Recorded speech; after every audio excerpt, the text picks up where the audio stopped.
Hello, YouTube land and everybody. This is RMJ Movie Reviews Incorporated, back with another movie review. As I said before, it is Black History Month. It is, I believe, February 2nd, 2014. So with all ado, I'm going to be talking about one of the classic 1980s black films, Hollywood Shuffle, directed by Robert Townsend in the year 1987. One quick note before I start the movie review. I work in a hospital, and the reason I'm looking like Obi-Wan Kenobi right now is because I'm sick. I don't feel well, but I love movies and all this kind of stuff so much, I'm going to go on ahead and shoot and do this thing anyway. But, you know, my arms, I'm in pain. I don't feel good. But I'm going to go ahead with this review.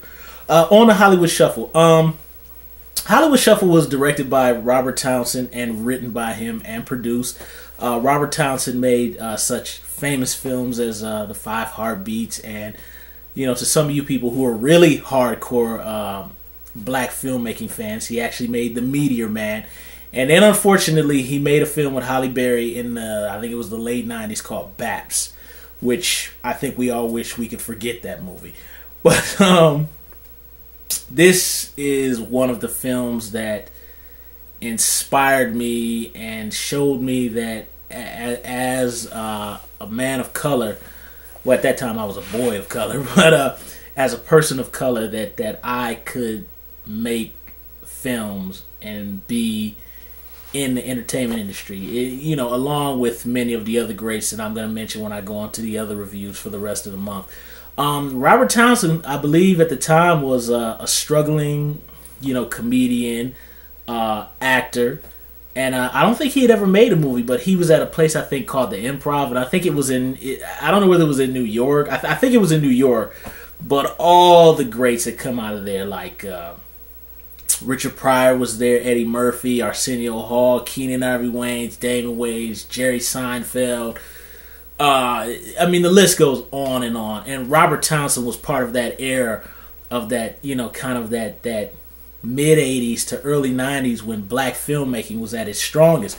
You know, as I mentioned, Keenan Ivory Wayans, you know, who did I'm Gonna Get You Sucker and In Living Color and Low Down Dirty Shame and, you know, some other pictures. He co-wrote this picture with Robert Townsend. He's actually in the film as well. Damon Wayans is in the movie, and a whole ton of other Caucasian and black character actors that you've seen in tons of New York movies and Spike Lee productions. And everybody who's in this movie, whether it be big roles or minor roles, you've seen in tons of things. Paul Mooney is in this too. There's a lot of folks in this movie. Robert Townsend, in real life, before he made this movie, was struggling. Kind of the gist of the movie is that there's a young black actor named, I think his name is Bobby Taylor, if I remember right, because I haven't seen the movie in a while. But his name is Bobby Taylor, and he just wants to be an actor and, you know, just, you know, do kind of character-driven type of pieces. But he keeps running in. He's going into auditions and all this kind of thing, and they keep wanting him to play black roles like, you know, muggers, rapists, slaves, you know, all this kind of crazy stuff that we would see. You know, anybody who, you know, grew up on television in the 70s or the 80s and the early 90s who saw all those, the kind of roles that we would get in those films back then. And the movie is kind of a satire of the struggles of a young black actor. And really, the history behind this movie is that Robert Townsend actually opened up, like, I think 10 or 11 credit cards or something. And this dude maxed out, like, every credit card to make this movie.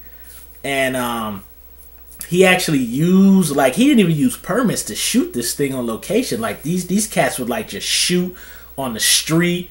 And they had, like, I think UCLA t-shirts to pretend they were students. But these cats were, like, late 20s, early 30s. They were, like, way beyond undergrad students, you know. And they used, and I think he also used, like,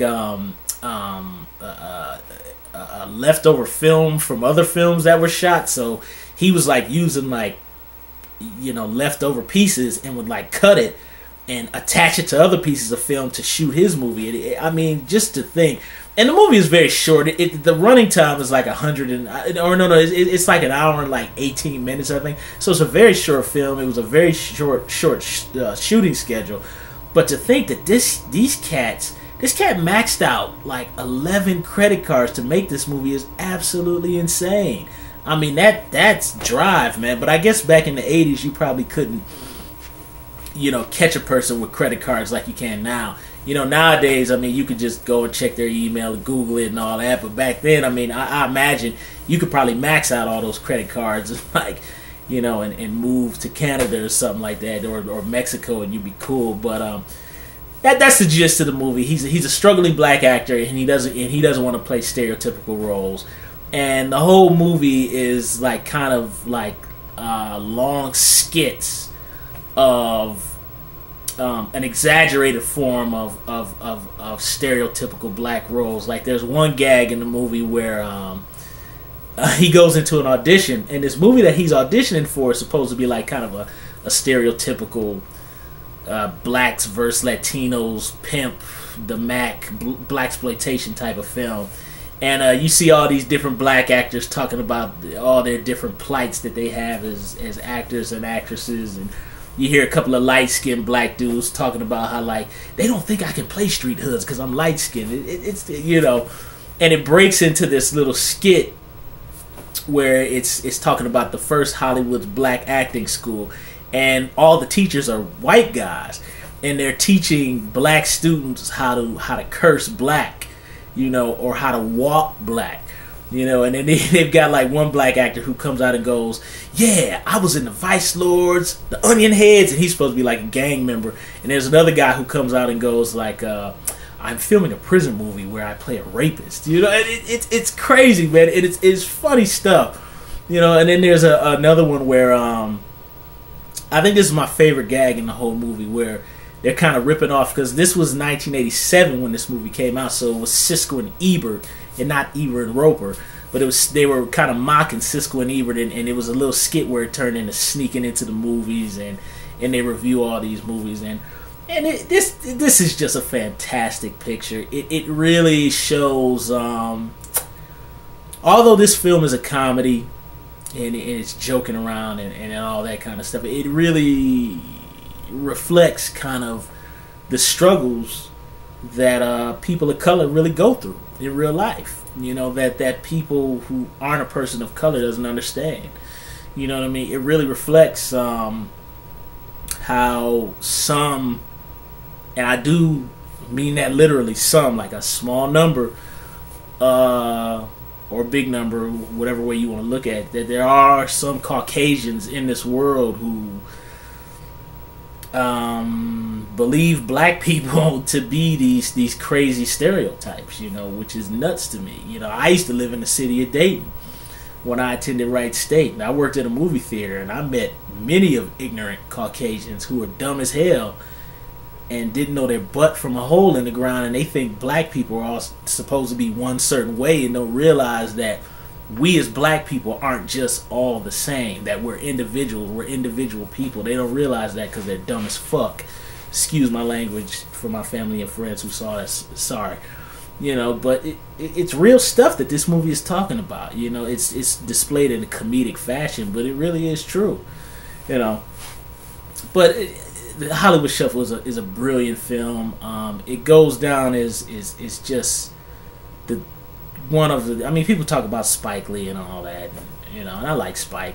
I like Spike's early work, but Hollywood Shuffle is just the pinnacle of black filmmaking. I really think that this movie, although Spike had came and Eddie was doing some stuff before that, Eddie Murphy, but I really think Hollywood Shuffle was part of that movement that helped to push black filmmaking forward.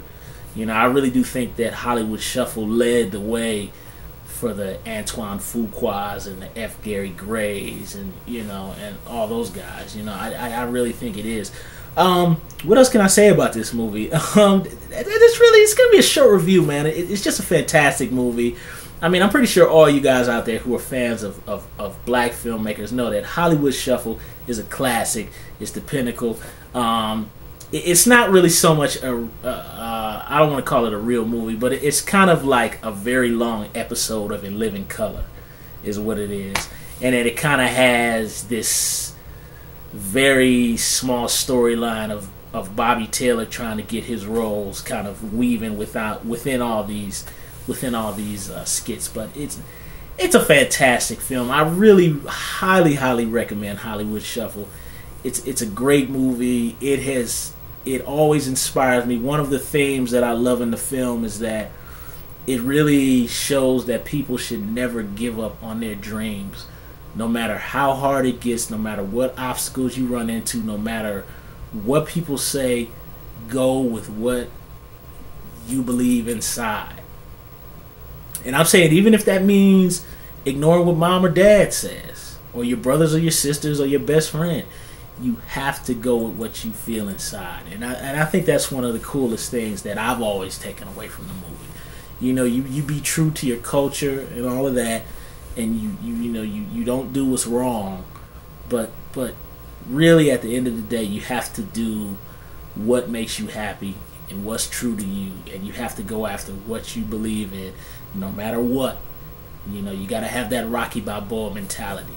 Hollywood Shuffle, it's just great. 10 out of 10.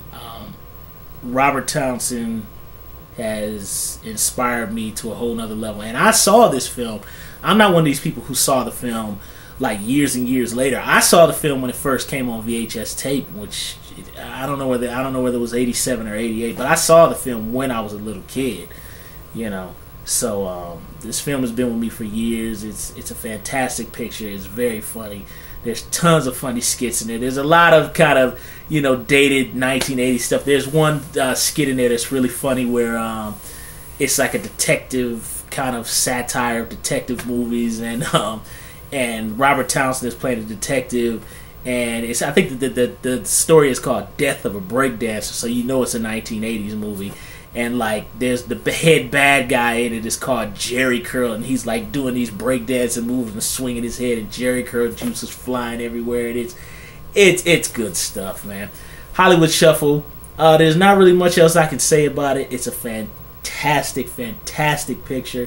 It's one movie that I've been wanting to talk about for a long time, to lead my reviews of classic black films from the 80s and the early 90s for Black History Month. Everybody, if there's anybody out here who's really young and has never seen it, or anybody who's older and hasn't seen it, please, Hollywood Shuffle, 1987, directed by Robert Townsend. Check it out. It is fantastic. That's all I can say for today. It's going to be a fairly short review because you guys know how I do it. Random things for today.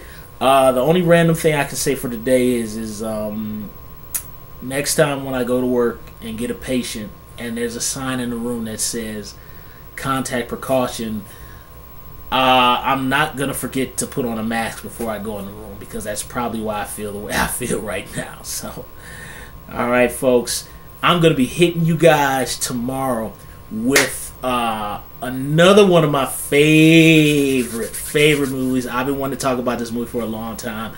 I'm going to hit you guys with the classic 1990 Kid and Play House Party, the first one, not 2 or 3. Ugh. I'm gonna hit you with House Party 1. Another fantastic movie. But either way, RMJ Movie Reviews Incorporated coming back with my Black History Month movie reviews tomorrow with House Party starring Kid and Play. Check you guys out later. Peace.